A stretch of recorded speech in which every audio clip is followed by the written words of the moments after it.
If you are among the millions of Americans struggling with drugs or alcohol, seeking help is one of the bravest things you'll ever do. It is an expression of empowerment, a way to claim more control over your life, especially in these uncertain, challenging times.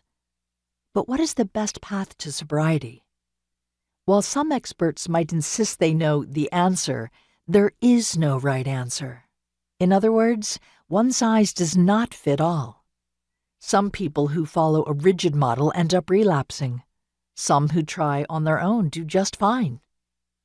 In the past 20 years, I have worked with hundreds of clients in outpatient, individual, and group therapy, and at a community methadone clinic. I have heard their stories and their pain, their hopes and dreams. I have seen some of them succeed in sobriety and some fail. A number have died as a result of their addiction, despite their fervent efforts to change. This workbook is intended for people who are concerned about the negative consequences of their substance use and are looking for practical, effective exercises to guide them towards sobriety.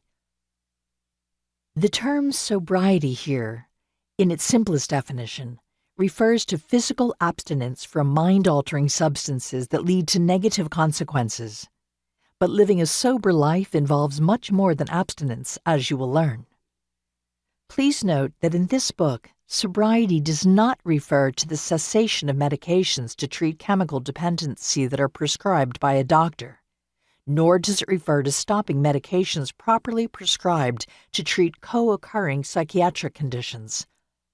This book draws on multiple philosophies and approaches, with an emphasis on mindfulness and cognitive behavioral therapy, CBT. You'll learn relapse prevention strategies.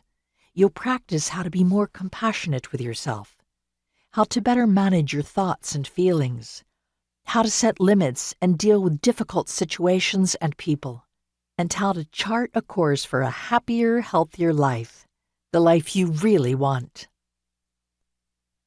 What is addiction? When we think of substance addiction, we often think of the chemical-based factors that compel someone to use, marked by increased tolerance, needing more to get the same effect, and/or withdrawal symptoms, such as nausea, vomiting, shakes, and so on, that people might experience upon cutting back or quitting.